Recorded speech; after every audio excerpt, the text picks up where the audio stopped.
میرے نبی پاک صلی اللہ تعالیٰ علیہ وسلم ارشاد فرماتے ہیں کہ جو بندہ سوال سے بچنا چاہے گا، ارادہ کرے گا اللہ میں نے کسی سے نہیں مانگنا، فرمایا جو سوال سے بچنا چاہے گا رب اسے سوال سے بچا لے گا، اور جو لوگوں سے بے نیاز ہونا چاہے گا کہے گا یا اللہ مجھے دنیا داروں کا محتاج نہ بنا، اپنی بارگاہ سے عطا فرما۔ جو لوگوں سے بے نیاز ہونا چاہے گا اللہ لوگوں سے بے نیاز کر دے گا، اور فرمایا جو صبر کا ارادہ کرے گا اللہ اسے صبر کی توفیق بھی عطا فرما دے گا۔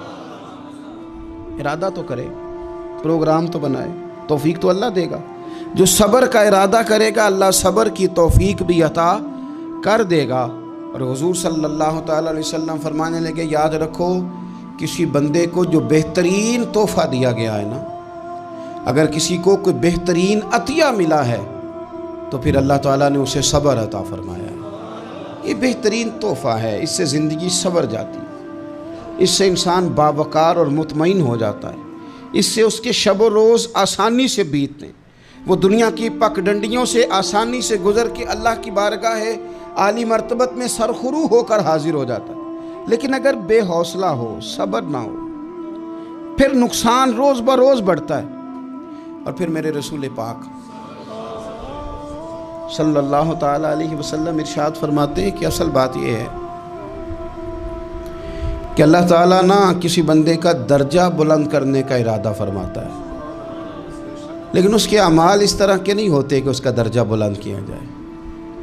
اب رب کیا کرتا ہے، اللہ تعالیٰ اس کو مال کی، جان کی، اولاد کی کسی مشکل میں ڈال دیتا ہے، اس مصیبت پر وہ بندہ صبر کرتا ہے تو اللہ تعالیٰ اس کا درجہ بلند فرما دیتا ہے۔ اعمال اس قابل نہیں تھے کہ درجات بلند ہوں، وہ اعمال کی بنیاد پر نہیں کر سکتا تھا تو اللہ نے کسی مشکل میں ڈال کے نہ اپنے فضل سے درجہ بلند کر دیا۔ اب جو راہ طریقت کا مسافر تھا، جو سلوک کی منازل طے کر رہا تھا، جو اللہ رسول کے قریب جانے چاہ رہا تھا، اس کے لیے کتنی آسانی ہو گئی کہ مجاہدہ تو زیادہ نہ کر سکا، کثرت سے نفلی صوم و صلات کا بندوبست تو نہ کر سکا، تھوڑا سا صبر کیا، رب نے اپنا اور اپنے محبوب کا قرب عطا فرما دیا۔ تو یہ تو آپ صبر کرنے کے لیے جب نکلے ہیں تو آپ نے تو رب رسول کو پا لیا۔ یہ صبر تو وہ والا سفر ہے جس کی جو منزل ہے وہ اللہ رسول کا قرب ہے۔ ہم لوگ تھوڑی تھوڑی باتوں میں حوصلہ ہار جاتے ہیں، صبر چھوڑ جاتے ہیں، پریشانی بڑھ جاتی ہے، پتہ نہیں ایسے محسوس ہوتا ہے کہ جیسے یہی بندہ دنیا کا سب سے دکھی بندہ ہے۔ تو ایک تو یہ کہ ذاتی حیثیت سے صبر کرے، ایک یہ کہ پھر دشمن کا جب مقابلہ ہو، آمن نصبرو و صابرو، آپ کا جب مقابلہ سامنے کسی کے ساتھ ہو تو پھر تیر، تلواریں، اسلحہ، بندوقیں یہ نہیں زیادہ لڑتی، میدانوں میں حوصلے لڑتے ہیں، میدانوں میں صبر لڑتا ہے، میدانوں کے اندر توانائیاں لڑتی ہیں۔ میدان کربلا کے اندر کوئی مقابلہ نہیں تھا تیر کا تیر کے ساتھ، تلوار کا تلوار کے ساتھ کوئی مقابلہ نہیں تھا۔ میدان کربلا کے اندر ظلم کا صبر سے مقابلہ تھا، فتح کے ڈنکے یزید نے بجائے تھے، جشن ابن زیاد نے منایا تھا، لیکن قیامت تک اللہ نے جو فتح عطا فرمائی ہے تو وہ حسین ابن علی کے صبر کو عطا فرمائی، وہ سیدنا امام علی مقام کے صبر کو ملی۔ عزیز بھائی، صبر ہی ہمیشہ فاتح ہوتا ہے، صبر ہی جیتا کرتا ہے، صبر ہی کامیابیاں دیتا ہے، نتیجے صبر کے نکلتے ہیں، صبر کے حوصلے کے نتیجے ہوتے ہیں۔ ہماری جلد بازی ہمیں شکست خوردہ کر دے گی، ہمارا حوصلہ نہ ہونا ہمیں ہرا دے گا، ہم کمزور پڑ جائیں گے اگر ہم بے حوصلہ ہو جائیں گے۔ سنو میرے نبی پاک علیہ السلام نے تربیت کی، حضور اپنی امت کو درس دیتے ہیں، حضور فرماتے ہیں پہلے تو کوشش ہی نہ کرو کہ تمہاری دشمن سے لڑائی ہو، اس چکر میں ہی نہ پڑو کہ لڑائی ہو۔ مسلمان امن والے ہیں، یہ پرامن لوگ ہیں، یہ امن پسند ہیں، یہ داعی امن ہیں، یہ معاشرے میں مومن ہونا امن کی علامت ہے۔ فرمایا پہلے تو یہ پروگرام ہی نہ بناؤ کہ تمہاری لڑائی ہو، اور فرمایا پھر اگر ہو جائے نا تو پھر صبر کے ساتھ مقابلہ کرو، پھر ڈٹ کے مقابلہ کرو، اور پھر یاد رکھو کہ یہ جو جنت ہے یہ تلواروں کے سائے میں ہے،